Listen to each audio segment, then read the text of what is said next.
Bonjour à tous et bienvenue sur Canal Austral. On est dans l'émission Zigzag, l'émission culturelle. Et chaque semaine, on a l'avantage, le plaisir d'avoir avec nous des invités qui sont dans ce milieu-là, le milieu culturel. Aujourd'hui, pour nous en parler, on a avec nous, politesse oblige, Aline Murin. Comment ça va, Aline? Bonjour, ça va. Toujours un plaisir d'être sur ce plateau Canal Austral et d'être en contact avec les nombreux téléspectateurs qui regardent à haut, qui regardent à nous. qui regardent à nous. Pas ni tout seul, Aline, parce que, vu comment on cause créole dans cette émission, toujours, les gars, voilà. Pas ni tout seul, parce que nous avons aussi monsieur Patrick Cerveau avec nous ce soir. Bonsoir, bonjour. Bonjour à tous et à toutes, à téléspectateurs et téléspectatrices. Voilà, on va commencer par Patrick. Toi, tu es de la maison, tu nous connais un petit peu, tu connais le principe. Mais Patrick Cerveau, c'est qui Patrick Cerveau déjà? Alors, dans quelques heures, 61 ans, une expérience essentiellement à La Réunion. Je suis pour la mobilité, mais malheureusement, moi, c'est un mauvais exemple de mobilité puisque on a fait toutes mes études à La Réunion et on a travaillé entièrement à La Réunion, même si Miem porté au dehors de La Réunion. Et pour La Réunion. Porté au dehors de La Réunion, La Réunion d'une manière générale. Mm-hmm. Et dans mon parcours, bon, peut-être quelques mots rapidement sur mon petit parcours. On a commencé très tôt dans la vie active. On a commencé à travailler à la BNCI. Beaucoup de Réunionnais, ils ne se souviennent plus c'est quoi la BNCI. La Banque nationale pour le commerce et l'industrie océan Indien. C'est l'ancêtre de la BNP Paribas et la BNP après. Bon, ça, c'était pendant mes vacances. C'était dans fin des années 70, 77 ou 78. Ensuite, 3 ans au lycée du Butor comme maître d'internat. Donc, on a connu toute une génération d'étudiants, d'élèves. Mm-hmm. Donc, sûrement moi, parce que j'étais aussi au lycée du Butor. J'ai passé mon bac là-bas. Ah oui, voilà. Donc, comme je suis resté après le bac, oui. Quand j'étais étudiant pendant 3 ans, mm-hmm. Donc j'ai connu ceux qui sont venus après. Mm-hmm. Ensuite, une période, c'était comme VAT à la mairie de Saint-Denis. D'abord, avant d'être VAT, stagiaire au Sucrerie de Bourbon, ça s'appelait encore comme ça à l'époque. La première année de stage avec Émile Hugo, qui était encore vivant, qui était là. Ensuite avec Jacques de Châteauvieux, qui était tout jeune, qui arrivait. Il avait 27 ans à l'époque. Jacques de Châteauvieux, qui sortait de chez UTA, qui prenait la direction de Sucrerie de Bourbon, qui est devenu industriel sucrière de Bourbon et ensuite Groupe Bourbon. Ça, c'est un petit peu l'histoire de la Réunion. Ensuite, donc, on a traversé la route pour aller à la mairie de Saint-Denis comme VAT pendant 16 mois. Et on est resté ensuite quelques mois supplémentaires comme directeur du service des sports à la mairie de Saint-Denis. Ouais. Voilà. Ouais. Ensuite, on a traversé la route, dans la rue, dans l'autre sens, pour aller à la chambre de commerce, pour refaire une année de formation. Et on a décidé en 1985 de faire de l'agriculture parce que ça a été ma passion depuis toujours. Quand on regarde mes doigts, on voit on a des traces de greffoir dessus, et parce que très petit, m'y accompagnait mon papa pour faire des greffes. On m'y coupait et taillait les greffons, et puis mon papa il mettait il faisait les greffes, et c'est comme ça que nous gagnions notre vie aussi à l'époque. Voilà. Et on a démarré mon activité, et un jour, on m'y passe à la mairie pour dire bonjour. Il retraverse la rue pour aller dire bonjour à la chambre de commerce, et il tombe sur un ami qui dit: Patrick, tu veux pas nous dépanner, on a besoin d'un formateur. Pour quand? Pour tout de suite. Je dis tout de suite, je ne peux pas. Pour demain. Je dis bon, allez, pourquoi pas demain. Ils avaient besoin d'un formateur en marketing. Ça correspondait à une de mes formations, et c'est comme ça que je suis devenu formateur à la chambre de commerce pour dépanner. J'ai dépanné pendant quelques mois, pendant quelques années, pendant 18 ans en fait, où j'ai été formateur, j'étais adjoint au chef d'établissement. Après, un peu plus tard, je suis devenu chef d'établissement sur Saint-Denis. J'ai pris ensuite la direction de l'antenne sud de la chambre de commerce, où je m'occupais à la fois de formation, mais également du monde économique. Et je devais partir pour m'occuper de mes activités. À l'agriculture, ça tournait depuis 85, ça tournait. Et puis le président de l'époque, qui était Alain Massé, m'a dit: Patrick, on cherche quelqu'un pour la direction du Centaure. Il faut qu'on arrive à mettre d'accord la région, la chambre de commerce et l'éducation nationale, puisque dans ce poste-là, il y avait une direction de CFA notamment, mais pas que. Et j'ai dit à Alain Massé: écoute, je réfléchis. Et puis bon, j'avais pas donné ma réponse. Il avait dit: Patrick, il est d'accord. Et c'est comme ça que j'ai été directeur du Centaure.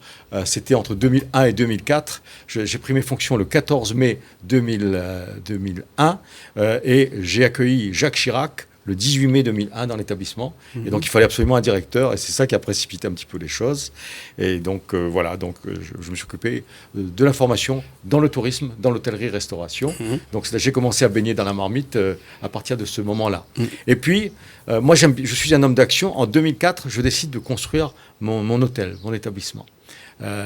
Et donc là, je vais acheter un terrain, je vais monter une société, je vais trouver un architecte, trouver des entreprises, et on construit cet hôtel qui est à Saint-Gilles, qui s'appelle Le Kervegen, qu'on livre en 2005, en pleine crise du chikungunya. Bon, on avait quelques réservations, et puis pip, des annulations. Donc c'est déjà la première crise que l'on traverse. Deuxième crise un peu plus tard, c'est la crise requin.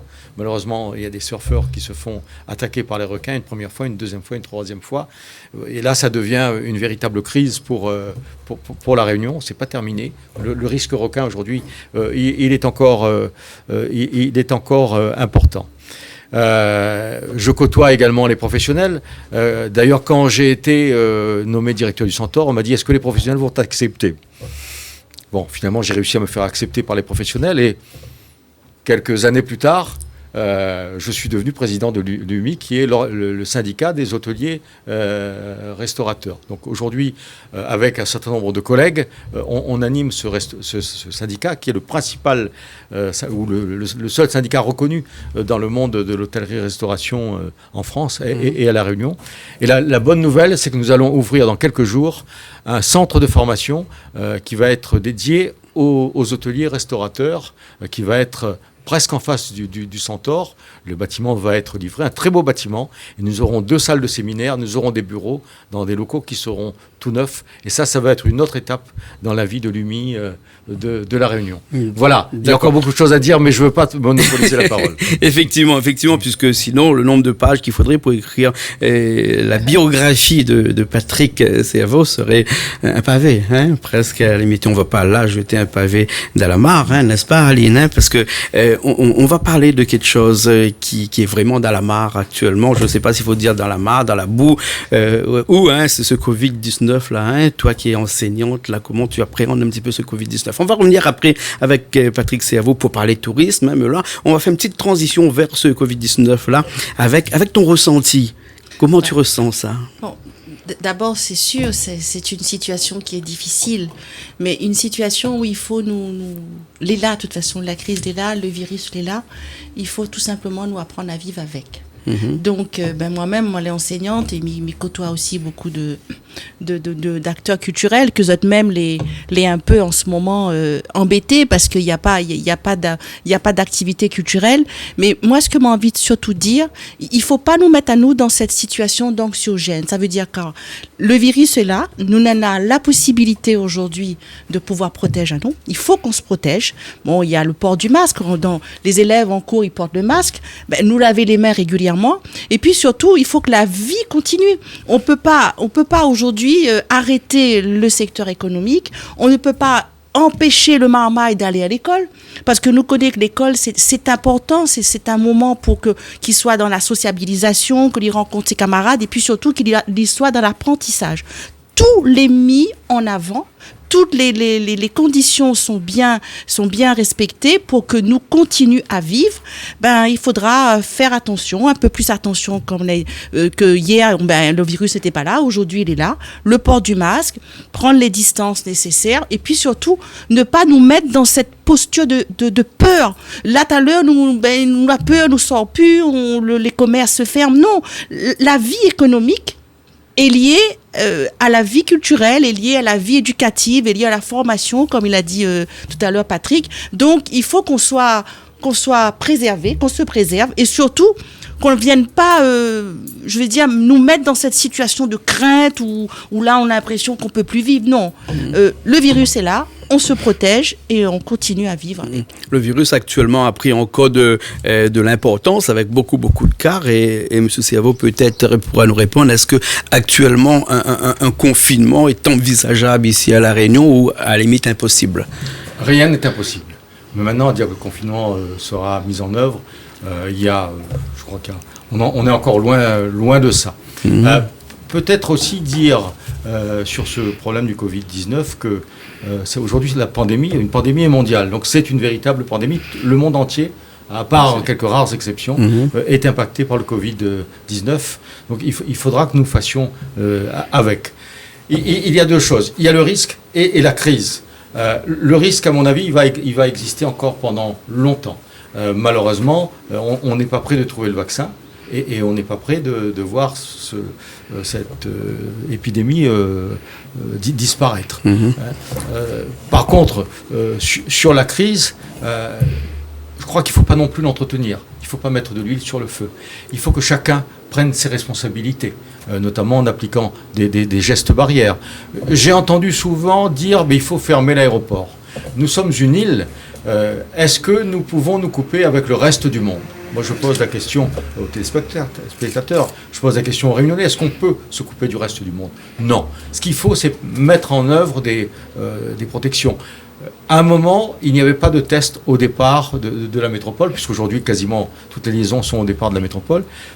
Je faisais partie du groupe qui a souhaité, on est monté au créneau pour qu'on ait, que ça soit inscrit dans la loi, qu'on ait un test qui soit fait au départ dans les 72 heures. À l'époque, on ne pouvait pas obliger le test parce que ce n'était pas dans la loi. Aujourd'hui, c'est dans la loi. Donc ça limite déjà une partie. Après, je pense aussi qu'il faut que ceux qui voyagent, au bout de 7 jours, qu'ils fassent le test. Et les deux tests ensemble, ça va nous amener une probabilité d'avoir un cas non détecté qui va être très très faible.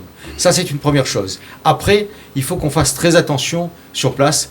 Pour l'instant, pendant un certain temps, 2-3 mois, plusieurs mois s'il le faut, il faut éviter les rassemblements, y compris les rassemblements familiaux, parce que de manière factuelle, c'est là où on a eu les cas ces dernières semaines. Il ne faut pas se cacher derrière son petit doigt. Si on veut régler le problème, il faut regarder pourquoi on a eu des problèmes de Covid à La Réunion.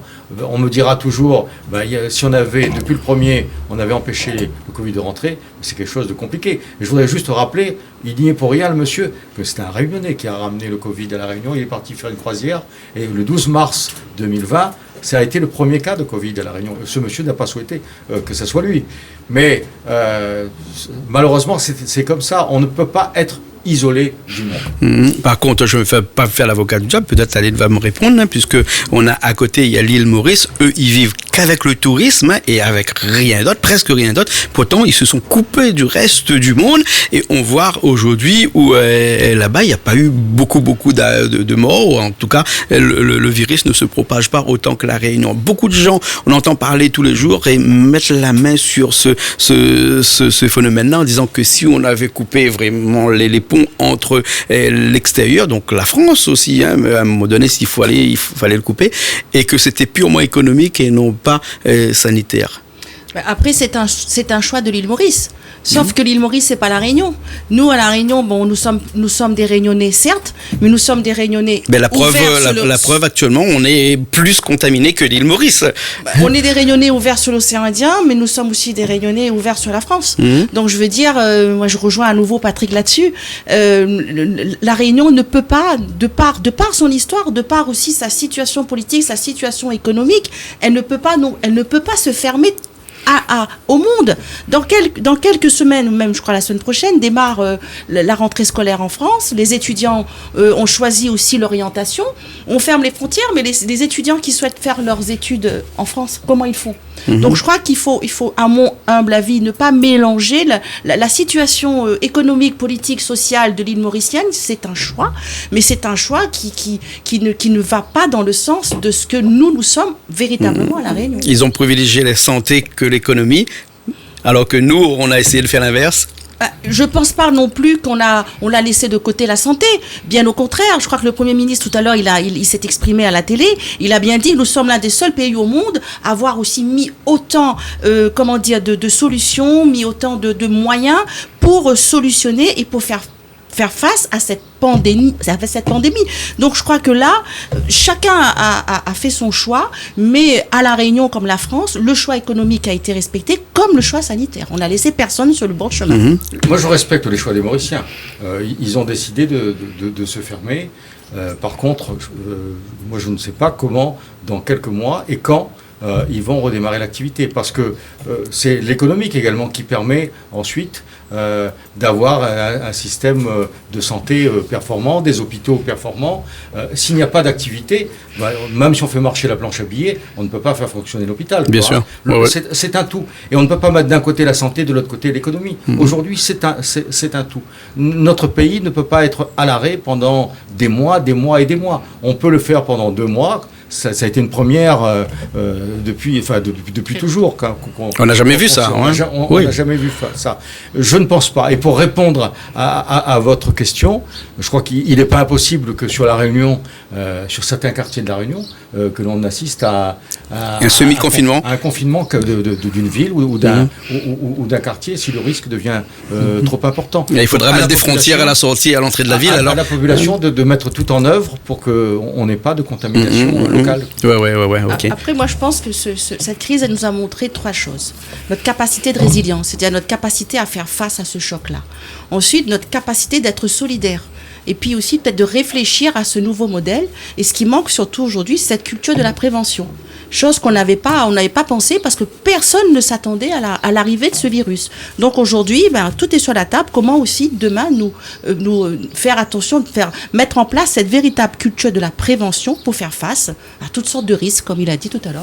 Sur l'opposition entre la santé et le tourisme, je voudrais préciser également pour les téléspectateurs que depuis on appelle ça réouverture de l'aéroport, mais ça n'a jamais été fermé. Il y avait une restriction au niveau des vols. Ça a commencé à se libéraliser au mois de juillet avec la moitié des sièges habituels par rapport à un mois de juillet. Mais on n'a quasiment pas eu de touristes extérieurs pendant ce mois de juillet.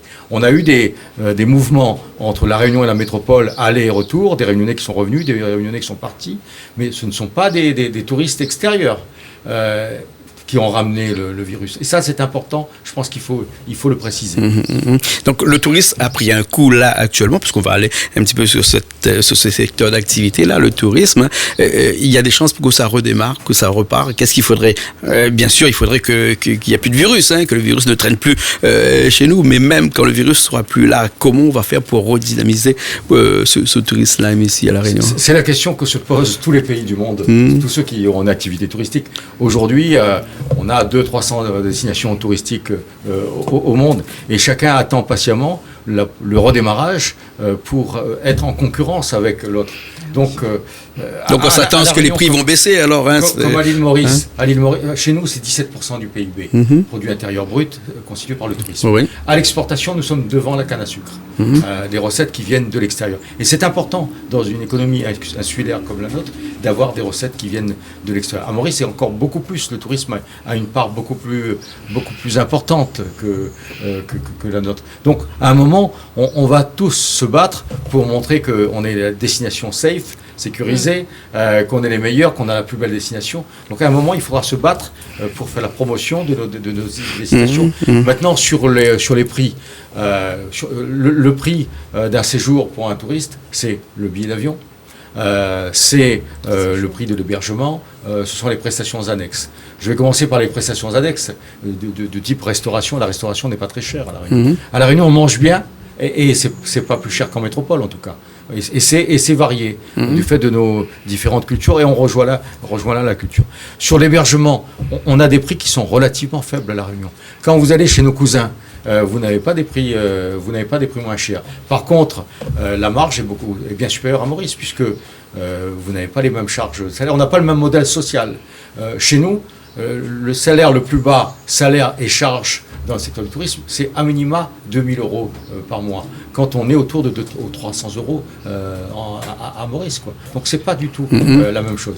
Sur l'aérien, c'est vrai que pendant la période de juillet-août, où on a une demande qui est très forte, d'une manière générale, je ne parle pas de cette année, je parle habituellement, on a des prix des billets d'avion qui sont élevés parce qu'on a une demande qui est très forte.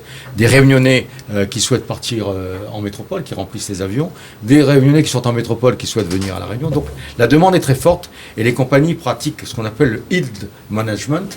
Et plus il y a de la demande, plus le prix est cher. Donc il faudra qu'on trouve des solutions pour qu'on puisse avoir des packages qui sont construits à l'avance et qui permettent de ne pas obérer le prix par le prix de l'aérien. Maintenant, la marge de manœuvre des compagnies aériennes, elle est relativement faible, quoi. Parce que quand vous vendez un billet à 800 ou 900 euros, parfois moins, il n'y a quasiment pas de marge là-dessus. Vous avez le prix du carburant, vous avez le prix de la location du matériel, ce qu'on appelle la coque. Il faut louer l'avion, il faut l'amortir. Vous avez le prix du personnel, vous avez tout l'aspect sécurité, le renouvellement de la flotte. Et vous ne pouvez pas faire un billet à 200 euros pour aller à Paris, il y a 10 000 km. Quand vous prenez un taxi entre Paris-Charles de Gaulle et Paris Intramuros, vous payez 58 euros. Le billet, c'est le nouveau forfait. Pour un aller. Donc, si aller-retour, ça fait le double. Vous ne pouvez pas avoir un billet à Paris. Mais bon, si on parle de métropole, mais si on parle d'une île qui est à côté et qui est à 150 km à vol d'oiseau, où le billet est à 380 euros, et que quand moi je suis à Paris, que je vais aller au Maroc, en début d'année, j'étais au Maroc avec un billet qui était à 60 euros. Est-ce que là, le prix de la coque, le prix du personnel, le renouvellement de l'avion et le prix du carburant n'est pas le même qu'un avion qui, lui, fait le départ de Réunion jusqu'à l'île Maurice? Comment expliquer ça? Vous avez raison. Vous avez raison, et c'est vrai que moi je trouve que le billet entre Réunion et Maurice, il est trop élevé. Même si là-dedans on nous affiche les taxes d'aéroport, il y a les vraies taxes et les fausses taxes. Quand vous partez à Paris, quand on vous annonce 300 et quelques euros ou 400 euros de taxes d'aéroport, vous avez dedans la surcharge carburant. Moi je prône pour que la surcharge carburant elle soit dans le véritable prix du billet d'avion. Puisque la taxe d'aéroport, elle tourne entre 20 et 30 euros quoi, sur l'aéroport Roland-Garros. C'est pas plus. Il n'y a pas 400 euros de taxe d'aéroport. Et le profane, le kidam, il a l'impression qu'il paye pour l'aéroport 400 euros. Non, ça c'est pas vrai. Après, sur un vol avec des billets parfois à 25-30 euros, tous les billets ne sont pas à 25-30 euros. Il y a des billets qui sont à des prix beaucoup plus élevés et qui permettent d'en vendre un certain nombre qui constituent des produits d'appel à 25-30 euros.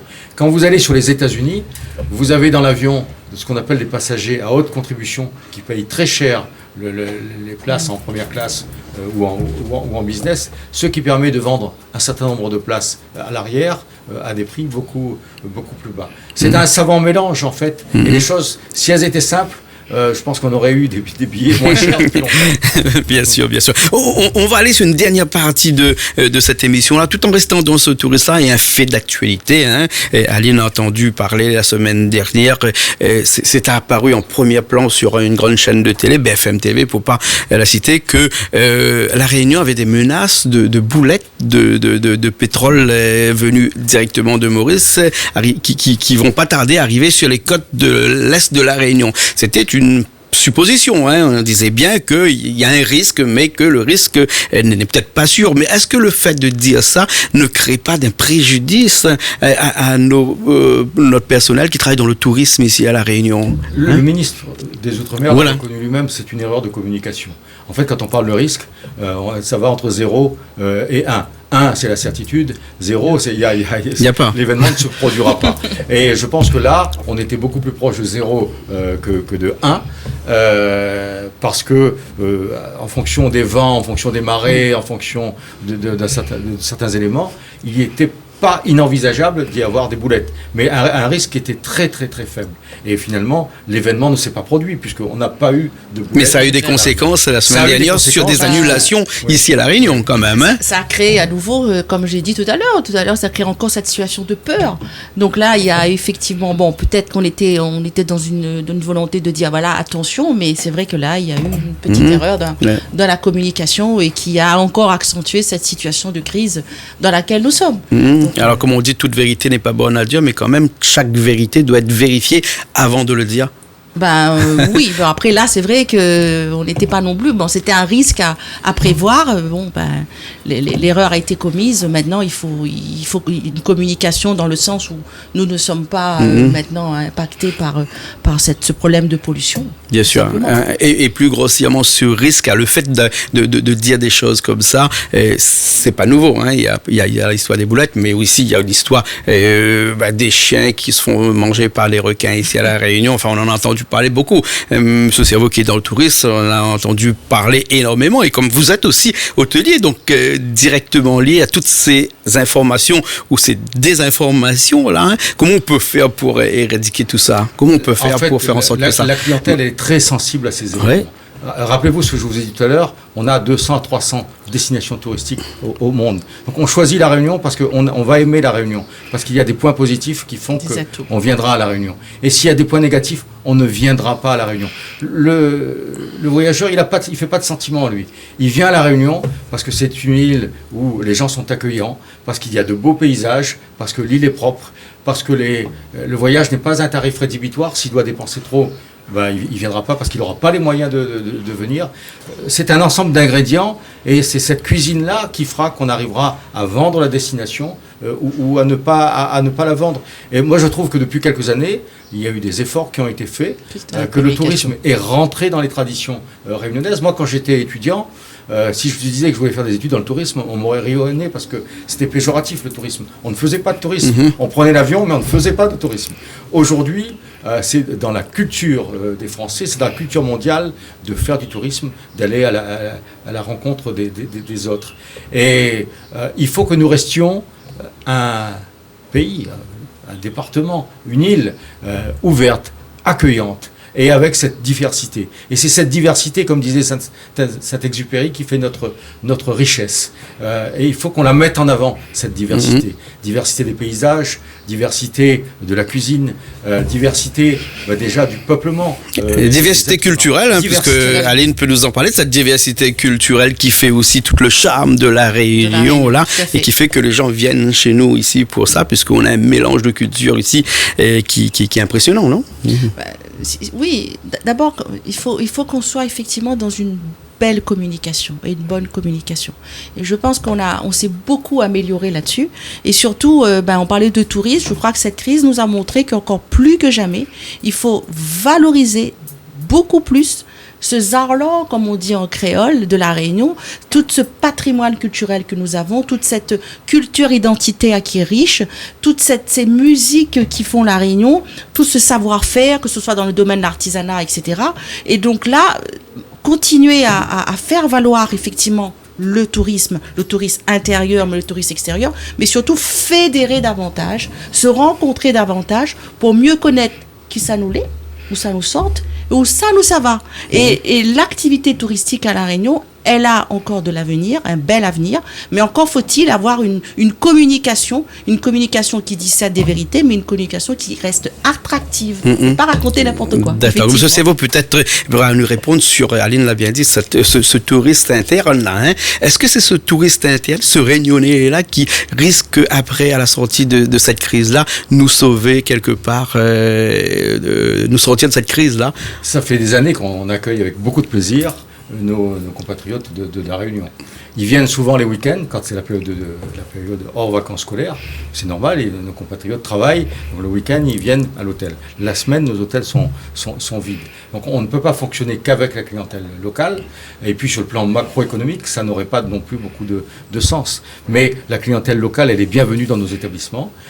Et c'est vrai que de plus en plus, nous ouvrons vers Est-ce qu'il y a des efforts qu'il faut faire, qui sont déjà faits pour cette clientèle locale? Quand je vais par exemple à l'île Maurice, pour pas le citer, mais dans beaucoup de pays, il y a un prix résident, il y a un prix pour les non-résidents. Est-ce que la Réunion, j'en ai jamais entendu parler de ça. Ça serait une pratique discriminatoire, donc interdite chez nous. Non, ce n'est pas possible.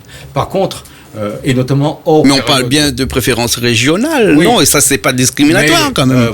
Si vous alliez à Marseille et que on vous demandait, vous venez d'où?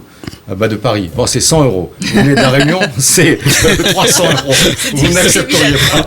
Bon, et je pense qu'à la Réunion, il faut qu'on fasse. C'est la même chose. Ce que je peux dire, c'est que sur l'hôtellerie, on a des prix qui sont bas. Et on a un service aujourd'hui qui est de plus en plus de qualité. Parce que les Réunionnais qui travaillent dans nos établissements, ils ont envie de bien faire. Aujourd'hui, servir n'est plus considéré comme un avilissement de la population.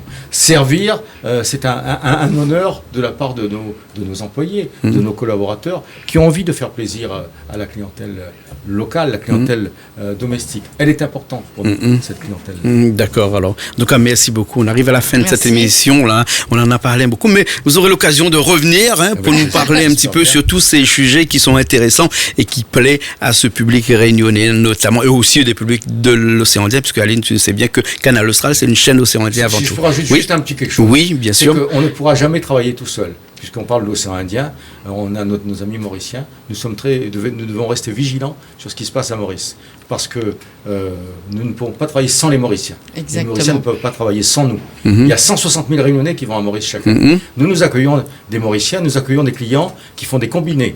Maurice, Réunion, un peu Madagascar maintenant. Donc, comme disait un homme politique, c'est une véritable communauté de destin. C'est pour ça qu'il existe une coopération régionale un petit peu dans toutes les administrations ici à La Réunion. À entretenir et à renforcer. Bon, merci beaucoup. Merci. Monsieur Patrick Serveau, Aline Murin, nous étions dans l'émission qui s'appelle Zigzag. C'est un petit coup à droite, un petit coup à gauche, mais toujours sur une ligne droite. La route du chemin, du bon chemin. Voilà, merci beaucoup. Merci. Et nous, on se retrouve la semaine prochaine dans une nouvelle émission Zigzag sur Canal Austral.